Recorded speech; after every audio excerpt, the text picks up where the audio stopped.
Hello everyone, welcome to my YouTube channel. This is Aradhana and today I'm here with yet another video, and in today's video I'm going to talk about revision, how you should revise all your notes within a limited period of time. Okay, now we have only less than a month left for our exams. The exams are from 13 and I think English ka paper would be from 17 to 20 ke beech mein. So it's barely a month is left, and now I think this is the right time for you to start your revision if you haven't already.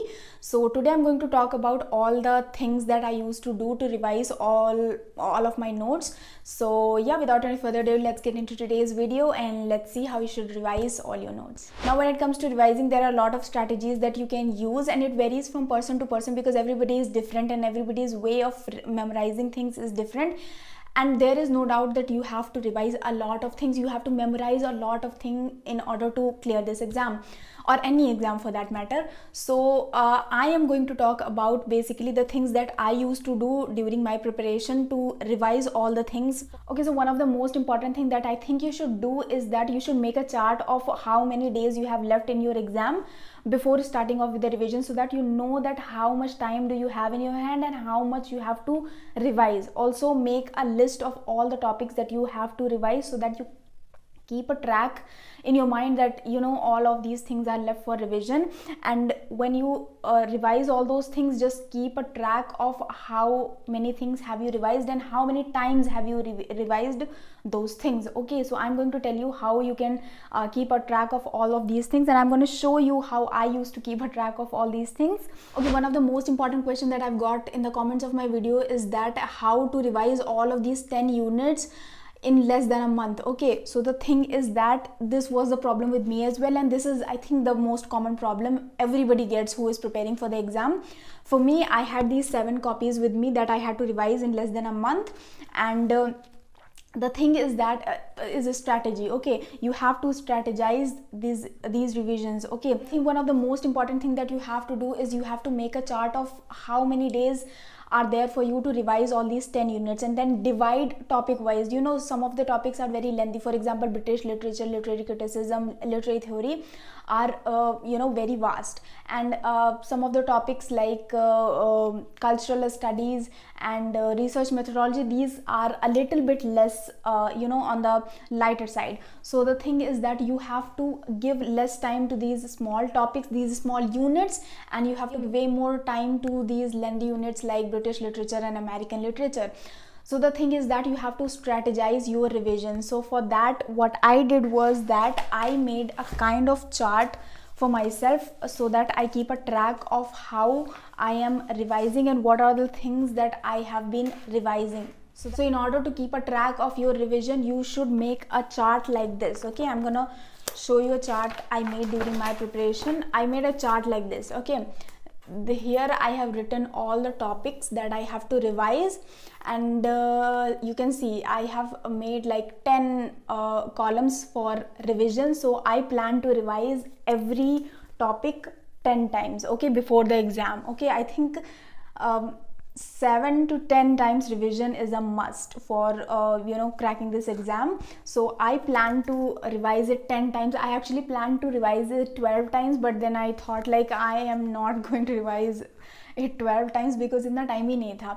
So I made it a point that I'm going to revise it 10 times. So what I did was that originally I only revised it 7 times. You can just see 7 to 8 times I revised. Some of the topics I revised 8 times and some of them are left at 7 revisions. I think that was okay for me, but don't make only 7 columns, because if you are going to make only 7 columns, then you are going to revise only 5 times, because it's not it's not necessary that you are going to complete all of this chart and this revision strategy. The simple thing is that you have to make it a habit that you have to revise all these topics once every day. Okay, for like 10 days straight you have to do that. Usme bhi you will not be able to do all of these topics in one day. So the thing is that थोड़ा बहुत आगे पीछे होगा, but you will have to keep at it. Okay, and start revising all of these things, and once you revise anything, just put a tick mark here, so you keep a track of how much you have revised and how much you have not revised. So yeah, I think this is the strategy that I used to keep a track of my revision. Okay, now one of the most difficult question is that how are you supposed to revise these 7 to 10 copies in just 25 to 30 days? Okay, it's a very big task. I know these 7 to 10 copies have a lot of writers, a lot of works, a lot of terms and all of those kinds of things. Okay, so the thing is that you don't have to revise all of these copies 10 times. Instead of that, what you have to do is that you have to actively recall when you are revising these copies for the first time. You have to take out 5 days to revise all these copies one time, and then this will be a very smooth process. So first of all, when you're revising it the very first time, in your detailed notes, you have to make another copy for that. Okay, you have to start writing the topic, and you have to just distill all your notes. So no matter how amazing notes you think you have made, at least 50 to 40% of the things are just absolutely rubbish. Okay, so that is what happened with me as well. So when I started revising the first time, I used to write the most important things that I have in my notes in this copy, okay, in just one page. Okay, so this way you will just in 5 to 10 days, I think you will just get a register which has the most important things that from your notes. Now you don't have to look at those notes, or maybe you can just just open those notes when you are revising it the second time. The second time you have to revise these notes. For example, here you can see in literary criticism I have talked about Plato. Okay, now for Plato I have made written 4 or 5 pages. Okay, but here I have written Plato in just one page. Okay, I have completed it in one page. These are the most important things, and the next time I'm going to revise it, I'm going to revise it from here, not from that copy. Maybe I'll just open it, and if I have a little bit of confusion, I'm going to refer that notebook, but I'm going to revise this from this one. Okay, so this is, I think, how you should actively recall. You have to see what are the things that are most important in a certain topic, and then you have to write it yourself. Then see what are the things that you have left out, and then write those things as well. So this is how you are going to just get a very distilled version of your notes. And yeah, next time you are going to revise this, just revise this one. So yeah, for you to get an idea of how you can actively recall, this is Aristotle's notes. Okay, this is just one page. This is barely one page, and I think this is enough, because all the things written in our notes are very much, and you cannot revise that all the time. So yeah, I think you should do that. The thing that I did during my revision was that I made voice recordings of these notes. Okay, not those ones.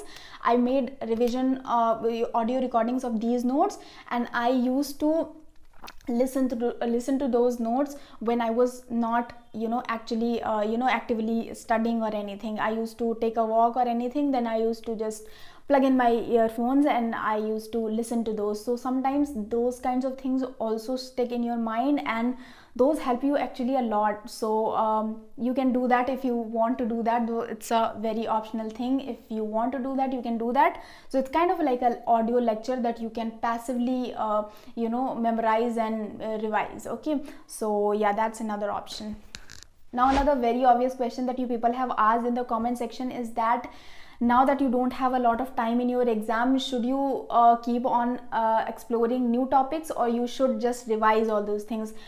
I would suggest that you revise. You give maximum time to revision now, at least 4 hours every day, and you can also make a simple, like a small copy where you can talk about new topics. You can also write new topics, but don't go very deep into any kind of topic. So what I did was that during my revision, I used to make very small pointer type notes of the things that were new to me, and that I was getting from PYQs. The options of PYQs are very, very, very important, because most of the times the writers, they give for options.